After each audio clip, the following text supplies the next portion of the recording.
Olá, tudo bem? Bom, hoje eu, a Beatriz, o Emerson, o Felipe e o Guilherme vamos apresentar sobre a viabilidade de empreendimentos imobiliários na construção civil. Vamos falar sobre a introdução, viabilidade urbanística, os objetivos e benefícios da viabilidade, impacto da sustentabilidade e ESG, avaliação de custos, fatores e aspectos de análise, VGV e ROI, documentações e burocracia, ferramentas e softwares utilizados, viabilidade imobiliária em São Paulo, estudo de caso de fracasso e conclusão. Bom, praticamente todos os lugares que a gente olha para essa cidade de São Carlos, por exemplo, vemos muitos empreendimentos que são grandes projetos. Mas esses empreendimentos, eles não podem ser simplesmente construídos, levantados do nada, sem nenhum estudo prévio. Por isso, a gente faz uma análise dessa viabilidade imobiliária, para ver se aquele empreendimento deve ou não ser, né, executado. Essa análise ela é fundamental para que haja uma expansão urbana sustentável para o desenvolvimento tanto econômico quanto social, avaliando as tendências socioeconômicas, as inovações tecnológicas e as preocupações ambientais. Então, analisando o que o mercado está pedindo, né, o que né, vai ser vendido, quais tecnologias nós temos à disposição para que esses empreendimentos sejam levantados e como aquele empreendimento pode ser executado sem que o meio ambiente seja afetado negativamente. Todo empreendimento imobiliário, ele tem uma certa relevância no setor imobiliário. E não só no setor imobiliário, ele também tem muita relevância na sociedade como um todo. Todo empreendimento, ele é um grande gerador de empregos. Então, ele auxilia muito nessa movimentação de mercados, na movimentação de capital, aonde aquele empreendimento está inserido. Então, esse setor, a gente fala que o setor imobiliário ele tá diretamente conectado com o progresso social e com o bem-estar econômico. Como esses projetos eles são muito grandes, eles precisam ser realizados com muita cautela. Então, esse estudo da viabilidade é muito importante. E quando um projeto ele é bem estudado, ele é previamente planejado e tem um bom estruturamento, as comunidades recebem, né, um retorno positivo, porque tem retorno financeiro, tem retorno social, qualidade de vida. Por outro lado, se um projeto ele é mal planejado, provavelmente, né, terão perdas durante esse processo. Então, talvez a empreiteira responsável por esse empreendimento sofra consequências como falência, um grande prejuízo. A sociedade também vai ter prejuízo também na relação de se o empreendimento ele parar por conta do fracasso do projeto, essas pessoas vão perder seus empregos e vai afetar a economia também, porque perder os empregos tem a perda, né, desse dinheiro, dessa fonte de renda e a circulação de capital vai ali diminuir. Então, nesse sentido, a gente define a viabilidade urbanística como aquele que avalia as condições legais, físicas e socioeconômicas de projetos urbanos, levando em consideração o zoneamento, as restrições ambientais, a infraestrutura, as diretrizes territoriais e as condições financeiras, de modo que a legislação seja respeitada e promova o desenvolvimento sustentável da região. Bom, pessoal, então dando prosseguimento e contemplando, né, essa discussão que a Luísa iniciou, como que é iniciado esse estudo de viabilidade, né? Normalmente se faz uma comissão técnica, mais conhecida como CEVIA, que é geralmente formada por engenheiros, arquitetos, técnicos, profissionais da área da construção civil. Ela é responsável por avaliar o projeto na sua forma de planejamento, avaliando todos esses quesitos que a Luísa comentou, então, quesitos estruturais, legais, ambientais e socioeconômicos, tendo foco principal em garantir que o projeto esteja em todos os seus níveis, cumprindo os requisitos de segurança e legislação conforme o Código de Obras Municipal daquele local. Então, basicamente, é verificar quais são os requisitos e necessidades que aquele empreendimento precisa ter. E com isso a gente consegue entender os objetivos e os benefícios de fazer esse estudo. Então, os objetivos eles vão desde determinar a viabilidade técnica, econômica e ambiental dos projetos, mas também garantir a conformidade legal e de sustentabilidade. E os benefícios, eles são a redução dos riscos, a otimização de recursos, a tomada de decisões estratégicas, a melhoria da qualidade urbana e a aceitação social, que vai ser discorrida mais à frente. Bom, agora vamos falar sobre práticas ESG e o impacto da sustentabilidade. Então, o que seria ESG? Seria ambiental, social e governança. O aspecto ambiental ele envolve o uso eficiente de recursos naturais e a minimização dos impactos ecológicos das construções. O social ele considera a qualidade das pessoas envolvidas no projeto. Então, isso envolve trabalhadores, a comunidade local. Já a governança ele se trata de transparência, então uma ética e conformidade com as regulamentações do setor imobiliário. Por que isso é importante na construção civil? Porque há uma maior demanda por empreendimentos sustentáveis, os investidores e compradores, eles valorizam projetos com menor impacto ambiental e as regulamentações estão ficando cada vez mais rígidas. Então, se você seguir essas práticas ESG, você vai ter menos problemas com regulamentações. Então, que aspectos ambientais devemos considerar no estudo preliminar? Então, o uso eficiente de energia, então, o isolamento térmico, ventilação cruzada, orientação solar é muito importante, pois ajuda a reduzir no longo prazo o tanto de energia que o consumidor vai utilizar. As fontes renováveis. Então, um estudo para ver se uma energia solar, uma energia eólica faz sentido para aquele projeto é bem importante. E minimização dos impactos ambientais, que seria o reaproveitamento de materiais, reciclagem. Então, tudo isso faz com que você jogue menos resíduos para o meio ambiente.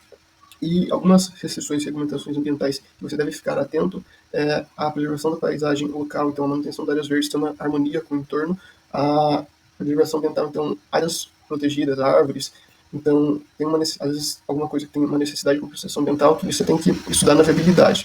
E se é um patrimônio histórico, então às vezes precisa de licenças especiais para conseguir tombar o monumento, então tudo isso pode impactar no projeto final e você tem que ver porque acaba gerando um custo às vezes. Então, quais são os benefícios? Porque pode haver uma redução dos custos operacionais, então, se você tiver uma melhor eficiência energética, menor gasto também com materiais, vai reduzir o custo no longo prazo, a atração para clientes e para investidores e clientes. Então, ter essas certificações LEED e APA, que a gente vai falar mais para frente, traz um maior incentivo para os clientes e também tem financiamentos e incentivos governamentais que podem ser bem interessantes quando você seguir a prática da ESG. E já tem estudos que mostram que empreendimentos sustentáveis têm uma maior valorização e durabilidade no longo prazo. Então, tudo isso é bem interessante para o consumidor. E agora a gente vai falar sobre algumas modalidades dos certificados Aqua que eu tinha comentado anteriormente. Então, tem o edifício sustentável, que seria mais para a incorporadora ou construtora, que ele serve para testar que o edifício está seguindo normas sustentáveis. O projeto de interiores, que seria mais para o proprietário, para o representante, e atesta que o interior do imóvel está seguindo os padrões que se pedem para as certificações APA. E o planejamento sustentável ele é aplicado a loteamentos e projetos urbanísticos e garante que a infraestrutura urbana seja planejada com critérios ambientais rigorosos. Já o infraestrutura sustentável é mais para concessionárias e atesta que o projeto ou sistema de gestão foi desenvolvido com foco e eficiência na redução de impactos ambientais. Bom, beleza. A gente pode começar então justamente com a avaliação de custos. Por quê? A gente viu no exercício, inclusive, que a gente fez para se preparar na prova, e tinha no exercício da prova, que são várias despesas diferentes que são relacionadas quando a gente pensa em um empreendimento imobiliário. Não é só comprar o terreno, ou mesmo o custo de comprar material e construir. Tem despesas financeiras, tem despesas de venda, tem despesas de marketing, tem outros fatores que interessam aqui. Então a gente separou em 8 principais categorias de custos que a gente tem que avaliar. Começando aqui, terreno, preço por unidade diária, despesas legais de registro e escritura, infraestrutura básica, investimentos de preparação. Tudo isso são gastos antes mesmo de começar o empreendimento. Só a questão de comprar o terreno e regularizá-lo já envolve certas despesas. Também projeto, contratação de projetistas, especialistas e técnicos de engenharia, possíveis consultorias de projeto, ou seja, mais uma vez, esse projeto ele tem que ser muito bem feito porque o empreendimento vai ser feito em cima dele. E essa qualidade de projeto envolve um gasto, uma contratação de consultores para fazer. Materiais, insumos, matérias-primas, equipamentos e máquinas, todo o custo de armazenamento e manutenção. Como a gente já viu na matéria e na primeira prova, a construção civil é um setor que mais dá gasto, principalmente com materiais, que mais consome insumos no mundo. É a indústria que mais tem esse gasto. Então imagina que no empreendimento vai ter um contingente enorme de despesas e custos só com os materiais para fazer a obra. Também a equipe, no caso, a mão de obra operária, né? Número de profissionais necessários, duração do trabalho, salários. Isso a gente inclusive usou no exercício da prova, que tinha que fazer o dimensionamento da equipe, né? Quanto tempo ia durar, porque ia envolver maiores salários. Então toda essa questão são gastos que importam. Tem também os custos com marketing, porque, claro, fazer pesquisa para identificar o público-alvo, investir em publicidade e participação em feiras de construção são coisas muito importantes se eu quero vender o meu empreendimento. Eu gastei muito fazendo ele. Eu vou ter que ter um gasto um pouquinho maior, um mal necessário, digamos assim, que é esse gasto com marketing, para eu poder viabilizar essa venda, né? Também outros gastos agora indiretos, os impostos, tributos locais, estaduais ou federais, ou possíveis incentivos, subsídios que impactam na minha obra. Não são gastos diretos que eu me planejei, mas são impostos que estão ali, taxas de juros, por exemplo, que são presentes. Ou mesmo as vendas. De novo, se eu quero vender o empreendimento, eu vou ter que capacitar uma equipe de vendas, vou ter que fazer estratégias, promoções em eventos, confecção de materiais promocionais. Então essa questão das vendas em si gera um gasto maior. E por último, as contingências. É sempre importante deixar uma margenzinha de despesa para gastos adicionais que podem ser eventuais. Então algum atraso, alguma perda de material, algum desperdício, uma nova contratação que eu preciso fazer, um imposto que eu esqueci de prever, por exemplo, é um gasto que vai vir, querendo ou não. É uma coisa que vai encarecer a obra. Então é uma despesa que tem que estar ligada na hora de fazer análise de viabilidade. Ok, a gente já viu então sobre os custos, e a gente vai ver depois sobre as receitas. Mas e se a gente abrir o nosso horizonte, expandir o nosso pensamento e pensar de forma mais geral na viabilidade técnico-financeira? que aborda ela, tipo, como um todo, assim, tudo que ela abrange? Bom, a gente sabe que a viabilidade, ela participa não só da fase 1, mas como da fase 2 também. Por quê? Porque na fase 2 de um empreendimento, a gente tem o planejamento técnico desse empreendimento. E os dois, a viabilidade e o planejamento, andam lado a lado. Eles se complementam, eles se auxiliam. E se o planejamento tem que ser feito de forma mais bem feita e abrangente, com qualidade possível para resultar em um bom empreendimento, ele tem que levar em conta muitos aspectos e fatores diferentes. E isso vai refletir na viabilidade. Ou seja, nesse nosso estudo aqui, a gente vai abranger um pouquinho de aspectos sociais, mercadológicos, técnicos, públicos, geográficos, econômicos, de infraestrutura, ou seja, tudo que pode envolver nos mais diversos contextos a realização de um empreendimento. Então vamos começar com os aspectos mercadológicos e econômicos. Eles têm uma forte relação com a caracterização e natureza do mercado, analisando principalmente os fatores financeiros no sentido de identificar, estudar, avaliar as condições e tendências do mercado que eu estou inserindo esse meu empreendimento. Então aqui a gente colocou 3 partezinhas mais específicas, né, com relação à análise das tendências do mercado imobiliário. Então a questão de ver como é que está a oferta e a demanda da região, se tem oportunidade promissora para eu colocar um investimento de empreendimento imobiliário, se a comunidade tem preferências específicas, o mercado está mudando o seu perfil de preferência também, quais são as necessidades e exigências desse mercado, essa demanda por um empreendimento. Aí também a questão da avaliação da demanda por imóveis, no sentido de o cenário atual está aquecido, ele está pedindo por um empreendimento, as previsões futuras são de crescimento ou decaimento na construção civil. Tem alguma lacuna de mercado que pode ser explorada, né? Algum tipo de propriedade que eu posso construir, questão de expectativas quanto à funcionalidade, à estrutura, tudo isso tem que ser analisado aqui. E também, por último, a questão de análise dos ciclos econômicos e mercadológicos do setor, questão de infraestrutura local, de políticas públicas e índices de desenvolvimento. Passando agora para os fatores sociais, a gente vai ver um reflexo da sociedade, então a questão da população, mas também do meio ambiente. Por quê? Porque são muito importantes hoje em dia as questões de aceitação social e sustentabilidade, para a gente poder minimizar os impactos ambientais e culturais, a gente poder aliar o nosso empreendimento com uma convivência harmoniosa entre o projeto construtivo e o ambiente socio-urbano. Ou seja, fatores sociais não é só sociedade enquanto pessoas, porque sim, o povo vai fazer o aproveitamento, a compra, a utilização do empreendimento, mas a questão de sustentabilidade também vem ganhando muita força e relevância. Então aqui, mais uma vez, a gente separou em 3 partes, o foco em sustentabilidade, a questão de práticas construtivas e operacionais sustentáveis, ou seja, a aplicação de métodos, soluções e materiais que utilizem recursos naturais para poder viabilizar esse empreendimento. Questão de conservação de patrimônios culturais históricos, então monumentos tombados, isso está tudo relacionado a uma aceitação social, identidade da comunidade, iniciativas gerais de controle urbano, claro, poluição sonora que o empreendimento vai causar, impacto visual, paisagismo, tudo isso está ligado à estética arquitetônica integrada. Por quê? Se a gente pensa em viabilidade, novamente, não é só econômica, mas é técnica também. E viável não é só se vai trazer retorno, mas sim se o empreendimento vai ser possível, vai ser passível de realização. Isso pode ser significado de viável também. Então, todos esses fatores aqui dizem respeito também a isso. Agora, passando para os fatores públicos e legais, as normas e exigências que estão relacionadas a tornar o empreendimento viável, a integração e desenvolvimento que vai ser percebida para poder mitigar possíveis conflitos. Se o investimento ele tem que ser viável, a aceitação pública tem que ser positiva e a entrada em serviço tem que ser feita de modo suave, né, para ele poder ser aproveitado pelas pessoas. Então, de novo, aqui separando conformidade com o plano diretor. Para o empreendimento ser tecnicamente viável, ele tem que estar alinhado ao documento de desenvolvimento urbano e aos parâmetros legais dessa cidade, ou também as normas e códigos regulatórios ligados a dimensionamento, a recusa, a padrão, e também algumas taxas e alguns conceitozinhos importantes, como a taxa de aproveitamento, a área máxima construída com relação ao tamanho do terreno. Onde é que a gente viu isso? Na prova, quando mencionava lá que a área máxima construída podia ser de 3,5 vezes o tamanho do terreno, a gente já teve contato com isso aqui. Taxa de ocupação, o espaço realmente ocupado em questão de adensamento urbano, ou mesmo zoneamento, né, os parâmetros decisórios com relação à altura, local e ocupação do solo. E nem eu falei, a viabilidade está intimamente ligada ao planejamento, essas questões são muito importantes.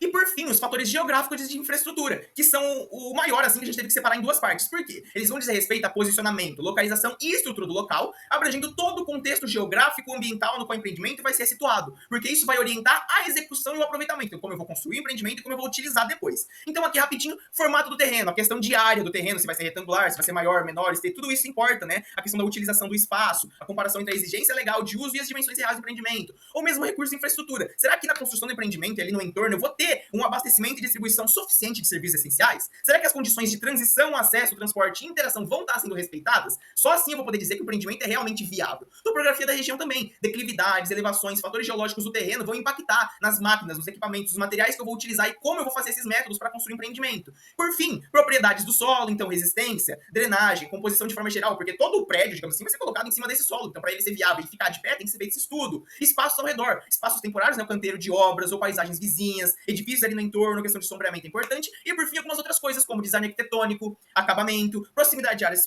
comerciais, transporte público e pontos culturais, tudo isso é levado em consideração na análise técnica. Lembra que eu falei que a gente ia olhar os 2 lados da moeda, tanto os gastos quanto o retorno? Vamos voltar então para fechar com chave de ouro e ver de uma vez por todas esses retornos, né? A gente vai ver por meio do VGV, a viabilidade geral de vendas, que vai possibilitar com que a gente mensure o potencial econômico dos nossos empreendimentos imobiliários. Ele vai ser basicamente a soma das receitas projetadas. Lembra quando a gente fez aquele exercício para estudar para a prova, inclusive na prova, que era, tenho 10 unidades de apartamentos e sei por quanto eu quero vender cada uma, então meu retorno total vai ser essa multiplicação? É justamente esse contato que a gente teve. É justamente a simplificação do VGV. É uma estimativa do valor de comercialização de cada unidade da obra vezes o número de unidades que eu pretendo vender. Claro que isso é uma projeção simplificada, a ideia é que o VGV ele tem uma análise que vai um pouquinho além, a gente tem que considerar algumas outras coisinhas, como a gente acabou de ver, tem vários fatores que importam, mas isso aí já daria pra gente um número, né? Quando a gente quer calcular lucro é igual a receita menos despesas, as despesas a gente já viu tudo que envolve. A gente sabe todas as continhas que tem que fazer, levando em conta custo de terreno, construção, despesas financeiras e afins. E essa receita, como é que vem justamente essa análise simplificada do VGV? De unidades que eu vou vender do meu empreendimento, pode ser os apartamentos de um prédio residencial, vezes o preço de cada apartamento, justamente, se for aluguel, por exemplo, também entra em pauta. Lembra que eu falei que essa análise tinha que ir um pouquinho além? Não era simplesmente essa conta simples, dá para levar a outros níveis? Então, justamente, tem mais coisas que fazem parte da análise do VGV. A gente tem que analisar um planejamento panorâmico completo, claro. O VGV ele vai trazer pra gente um retorno, mas no cálculo de lucratividade envolve as outras despesas que eu comentei. Ou também no custo total de construção, né, que vai levar em conta ali na hora de calcular a margem de lucro, ele tem que ser levado em consideração todas as coisinhas que estão envolvidas também. A gente pode ter também um cenário de financiamento do empreendimento. Um fácil acesso a crédito, condições financeiras favoráveis também. Isso pode facilitar a viabilidade do projeto de modo geral. E claro, por fim, tem que ter uma análise criteriosa dos riscos de mercado, né? Porque isso aqui, o VGV, ele depende de eu conseguir vender as minhas unidades do empreendimento.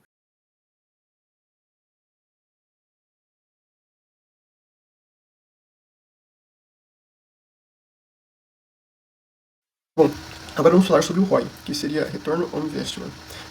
Ele é utilizado para medir a rentabilidade e a eficiência do investimento imobiliário e a fórmula dele seria o lucro líquido, então a diferença entre os ganhos e as receitas, os ganhos e os custos gerados, que são associados a obras, dividido por tudo que foi gasto para fazer, então realização do terreno, impostos, tudo.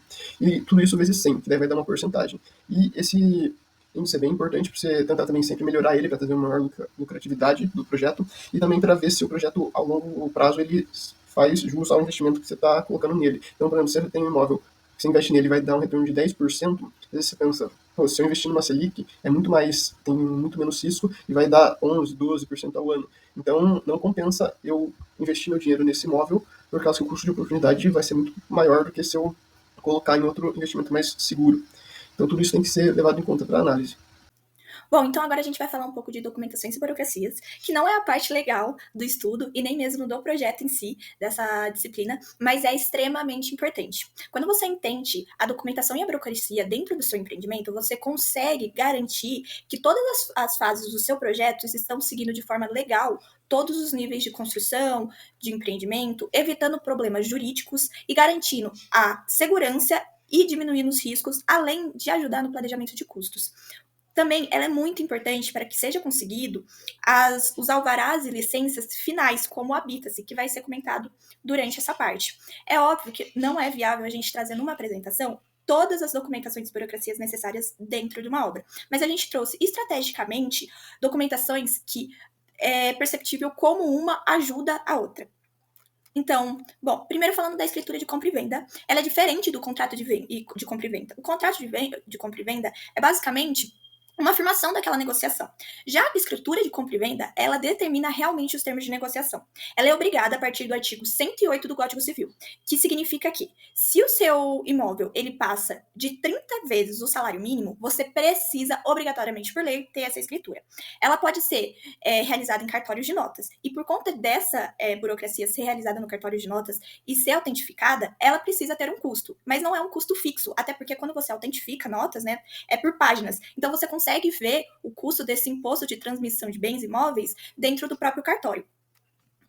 Bom, falando um pouco da matrícula do imóvel, ela é como se fosse o nosso RG. Ela descreve todas as informações, inclusive histórico de transações, os ônus do imóvel, então se ele tem dívidas, hipotecas, e ela facilita em financiamentos, porque quando você vai pedir algum financiamento, o banco ele vai procurar justamente a matrícula do imóvel por ela ter todo esse histórico. Ela garante a legalidade do imóvel e ela também pode ser consultada no cartório de registros.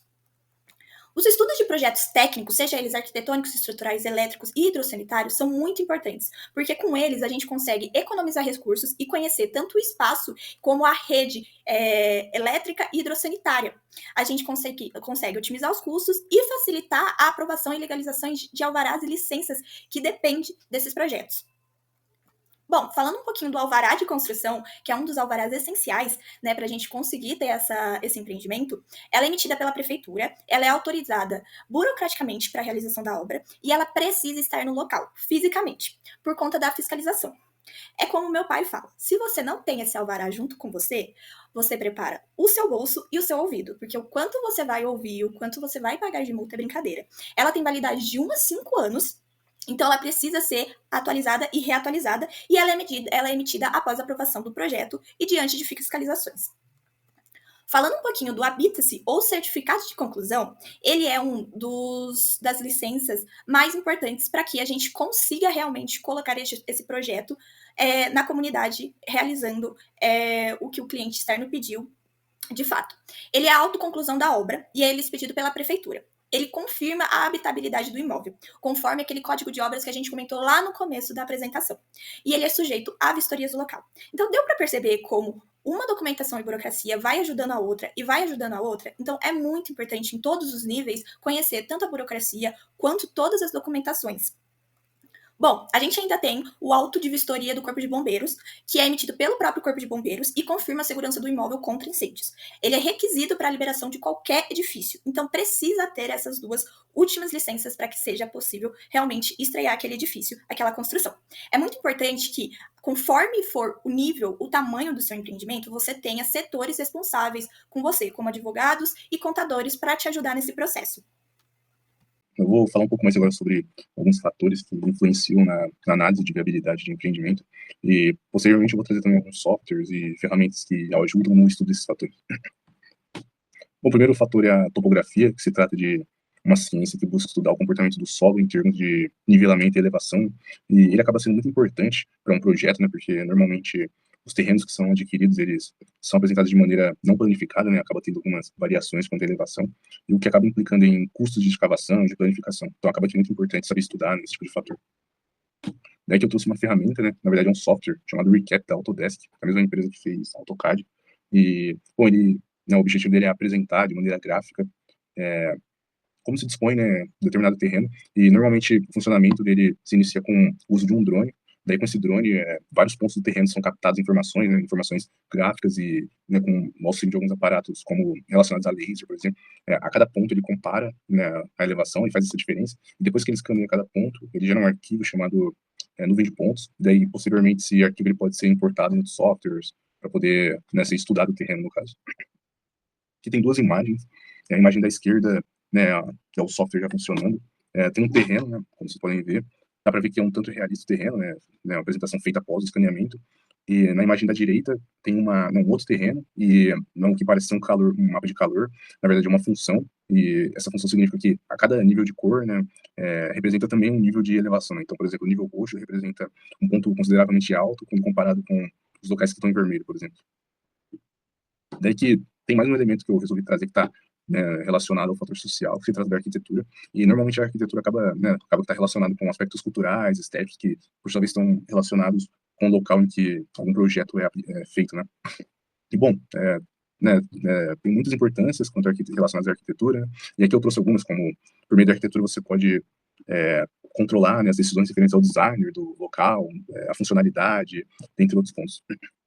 Daí que também tem mais alguns pontos, né, que são importantes quanto à arquitetura, que, né, normalmente a arquitetura também, por meio dela, dá para apresentar como se dispõe o conforto ambiental do lugar, também a segurança, dentre outros pontos.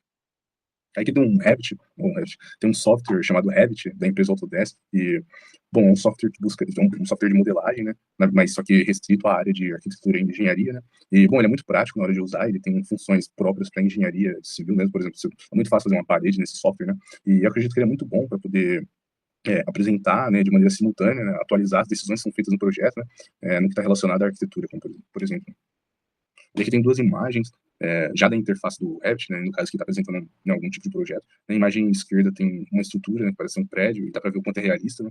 E, bom, na imagem da direita tem uma outra estrutura que é diferente da esquerda. Dá para ver na parte superior que tem algumas funções, né, que são bem de engenharia civil, como, por exemplo, tem uma função própria para rampa, para escada, para parede. E falando da estrutura que está na imagem, dá para ver que em torno do prédio, né, no caso, acredito que seja uma casa, tem algumas linhas no terreno, e essas linhas estão ligadas à diferença de elevação, né, que está ligado também ao fator topografia que eu falei anteriormente. Daí aqui tem mais um software que eu trouxe como complemento, que é o AutoCAD. Ele é muito amplo quando comparado com o Revit, ele não é restrito a nenhuma área, acredito eu. Mas, bom, ele pode ser bastante utilizado também na arquitetura, né, a fim de estudar o fator social, e também, né, o fator geográfico também. Ele é bem amplo, né, no caso. Então, a gente vai trazer aqui o exemplo do panorama do mercado em São Paulo. Então, os dados que a gente está fazendo aqui é da Crescisp, e ele mostram como está a situação de São Paulo. Então, primeiramente, a gente trouxe aqui o número de vendas percentuais em 2023. E você percebe que no final do ano, no acumulado, teve um aumento de quase 50% no número de vendas. E na alocação teve um aumento de quase 75%, 74% no acumulado do ano. E ainda que em dezembro teve uma queda de quase 24% na alocação, mas mesmo assim, esses dados mostram que é um mercado que está se expandindo e que faz muito sentido investir nele. Daí, se você quiser saber quais zonas, quais regiões é mais interessante você fazer o seu investimento, o relatório do crédito dividiu em 5 zonas, que seria uma região premium, uma região nobre, uma região C consolidada, região D intermediária e a última em expansão.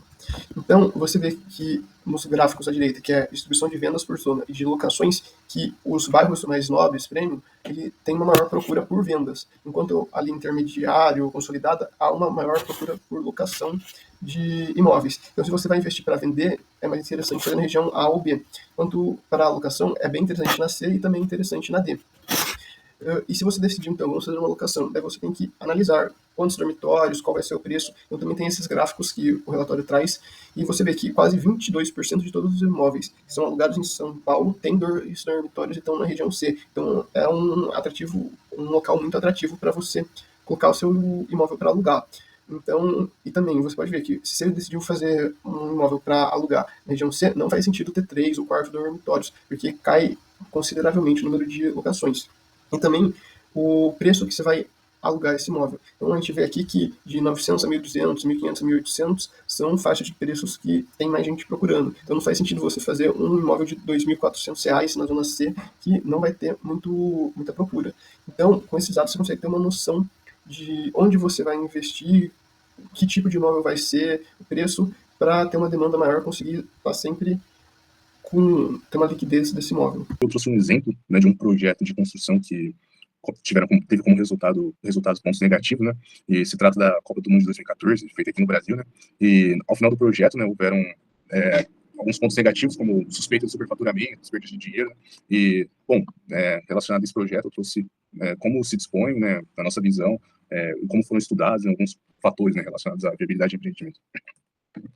Aí, começando pelo fator mercadológico e econômico, né, bom, durante a construção dos estádios, né, alguns estádios foram construídos em lugares com baixa tradição futebolística, né, o que acabou influenciando bastante na frequência dos estádios, né, frequência de telespectadores, né, e foi uma frequência muito baixa para alguns estádios, né, e isso está relacionado com a superestimação de demanda, né, e, bom, como em alguns locais que foram construídos a tradição é muito baixa, isso significa que não tem, né, é meio ausente de times grandes e ricos, né, para poder bancar, né, o funcionamento do estádio. Um exemplo de um estádio assim é a Arena da Amazônia, que foi feita em Manaus, né, na própria Amazônia, né, e, bom, esse evento terminou com um investimento considerado mais alto da história até então, né, das Copas do Mundo, né, terminou com um investimento total de 8,3 bi, né, e, bom, relacionado ao projeto em si, né, muitos estádios foram feitos com um caráter não multifuncional, né, isso significa que o projeto dele é feito propriamente restrito a eventos futebolísticos, né? Então outros eventos assim acaba não sendo viável nesses estádios, né? O que acaba, né, de certa forma, representando fuga de oportunidade, né? Ou melhor, fuga de oportunidade, né, pode ser o termo, né? Ou fuga de capital, né, entrando para a organização em si. Bom, aí aqui tem alguns pontos relacionados aos fatores geográficos de infraestrutura, né? Os estádios foram construídos, alguns, né, os estádios, como por exemplo a Arena da Amazônia, foi construído em áreas de difícil acesso, né, o que acaba, né, comprometendo a frequência, né, e, bom, consequentemente, conclui-se que houve um estudo equivocado quanto à mobilidade urbana, né, e, bom, relacionado ao planejamento dos estádios, né, algumas obras foram planejadas de maneira equivocada relacionada ao cronograma, né, então acabou que alguns estádios não foram concluídos a tempo, né.